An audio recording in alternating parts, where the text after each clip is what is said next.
Hoje no programa Diálogo Sem Fronteira, temos a satisfação de receber a professora Renata Sena Garrafoni. Seja bem-vinda, professora Renata. Muito obrigada, é um prazer estar aqui com vocês hoje.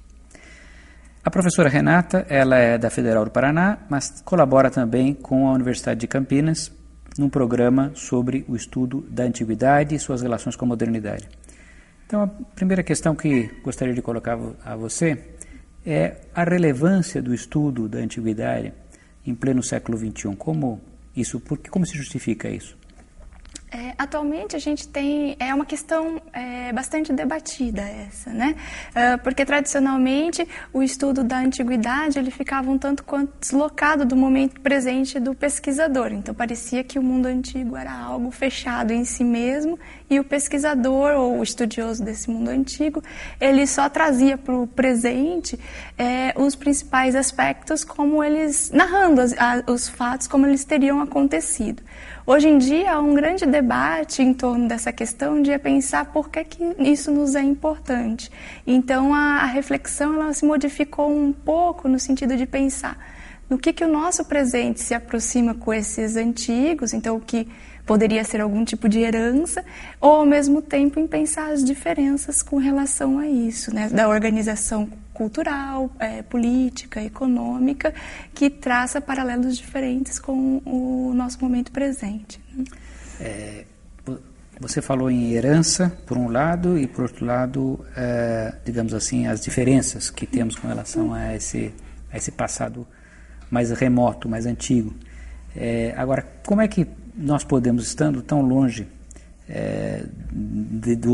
da Europa, não é? Do antigo Império Romano, ou da Grécia, ou seja, mesmo das civilizações outras, Egito, Mesopotâmia, fisicamente nós estamos longe.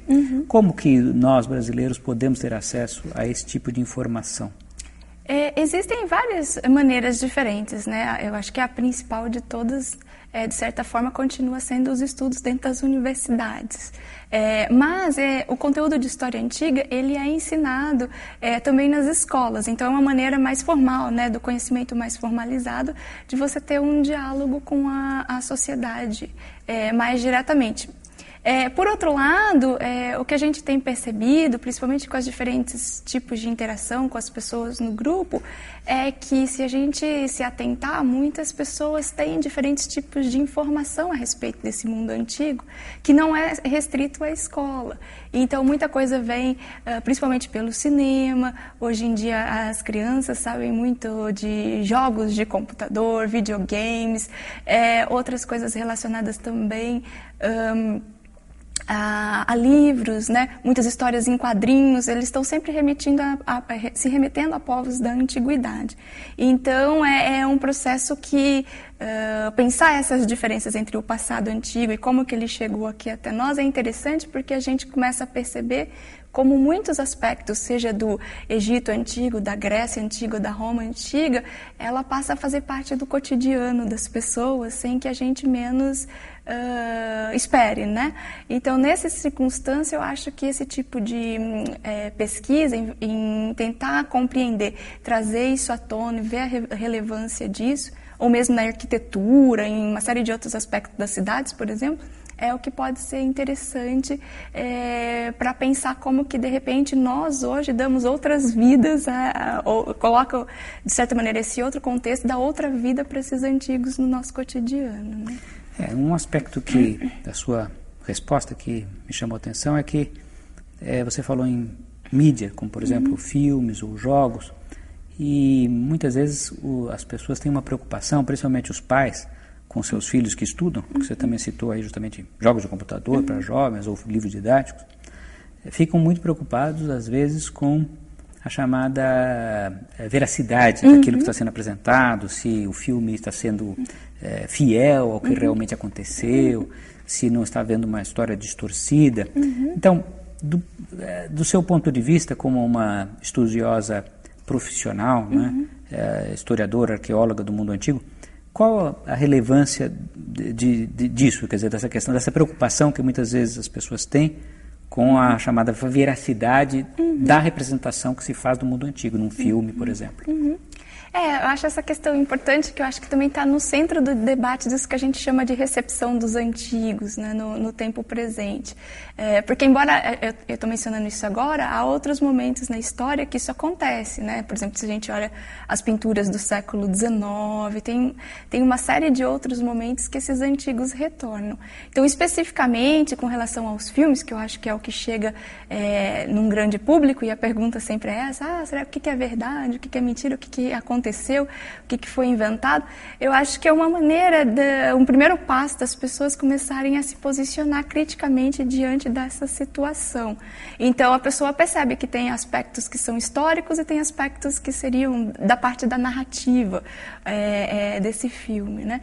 Mas eu acho que do ponto de vista acadêmico tem várias pessoas discutindo que talvez não seja tão relevante precisar exatamente, mas entender por que isso está sendo contado dessa maneira.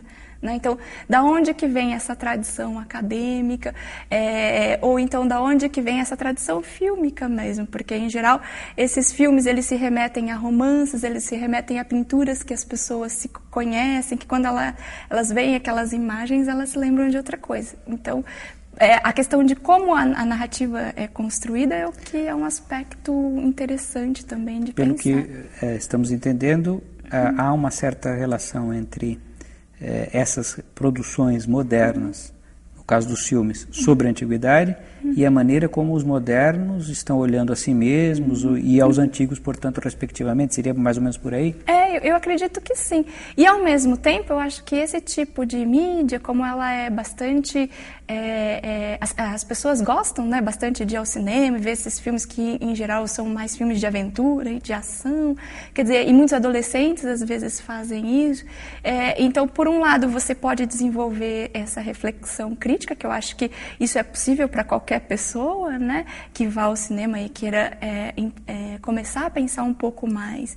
E, ao mesmo tempo, eu acho que é uma maneira de aproximar jovens que se interessem posteriormente de se especializar em estudos a respeito do mundo antigo, né? Eu acho que é uma porta de entrada interessante também de se pensar por esse aspecto, né?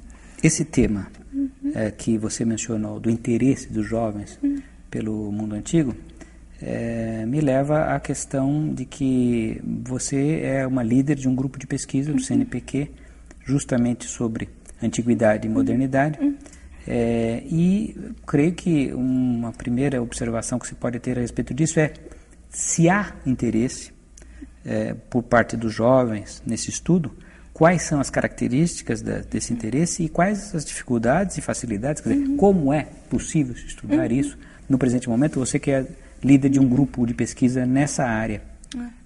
Então, assim, como eu também ministro aulas de história antiga, em geral ela sempre é dada lá na UFPR no primeiro semestre. Então, eu estou sempre lidando com os alunos que estão chegando na universidade, que acabaram, na grande maioria, né, que acabaram de prestar o vestibular pela primeira vez.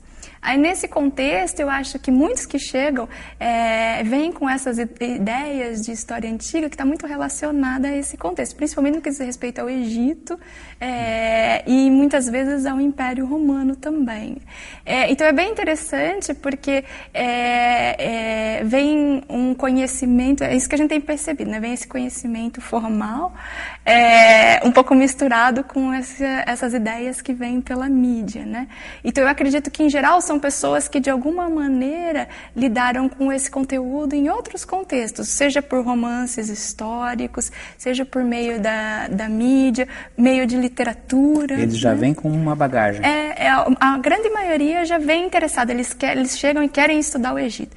Aí eles começam a descobrir as dificuldades. Bom, para estudar o Egito, na academia, tem que aprender os hieróglifos, a gente não tem uma grande tradição de estudos no Brasil. Então, são aspectos que aí a pessoa vai percebendo desenvolvendo, né, ao longo da disciplina. Daí a academia, nesse sentido, e principalmente a disciplina introdutória de História Antiga, vem mostrar para as pessoas como é feito isso na academia.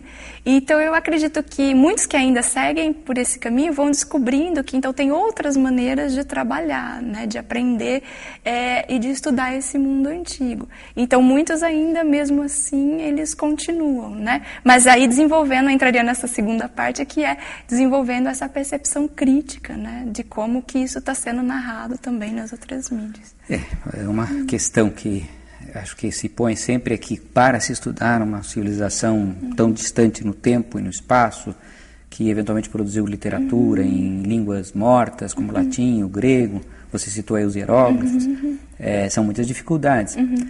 Então, nesse sentido, se nós, brasileiros, podemos fazer isso, fazemos, você é um exemplo disso, você lidera um grupo dessa direção, quais são as especificidades que você acha que haveria? Por que nós podemos ter uma contribuição que seja relevante, se é que você acha que é possível termos uma contribuição relevante? Eu acho assim, cada vez mais a contribuição ela tem sido relevante no sentido em que a gente pode pensar em dois aspectos. Um é na contribuição, né, que a partir do nosso contexto social a gente tende a olhar esse mundo antigo por aspectos muitas vezes diferentes que as pessoas que estão na Europa, por exemplo, poderiam pensar, né? Então eu acho que tem uma séria especificidade brasileira nesse sentido de que a gente tem uma outra formação acadêmica, está lendo diferentes autores, então contribuiria academicamente nesse sentido de trazer novas questões ou mesmo as novas leituras, né, a respeito desse mundo antigo. Por outro lado, se a gente vai por essa questão de pensar a recepção, dá para entender, eu acho que até a história do Brasil por outros vieses, né, que eu acho que é bem interessante. Então, as pessoas, principalmente os alunos nesses cursos, eles começam a perceber que na cidade, de repente, tem um obelisco, né? É muito comum em cidades terem obeliscos, então eles começam a relacionar, mas por que está esse obelisco na cidade, de onde vem isso? Ou mesmo aspectos da arquitetura, né? A arquitetura clássica, por exemplo, Curitiba mesmo, um dos prédios mais antigos da UFPR é todo em estilo com colunas gregas, né, etc. Então as pessoas começam a pensar, então por que esses elementos dos antigos gregos, dos antigos romanos ou dos antigos egípcios, eles estão nas cidades modernas brasileiras? Então eu acho que esse é um outro aspecto interessante. Então ajuda quem gosta da antiguidade clássica a pensar outras questões ou do mundo antigo propriamente dita, e também abre esse campo de pensar a história do Brasil a partir de um outro viés, né, menos convencional, eu diria assim, que é a importância desses aspectos na arquitetura da cidade, por exemplo, né? Foi uma satisfação receber a professora Renata Garrafoni, agradeço muito, professora. Eu que agradeço a oportunidade. E convido a todos a assistirem ao próximo Diálogo Sem Fronteira.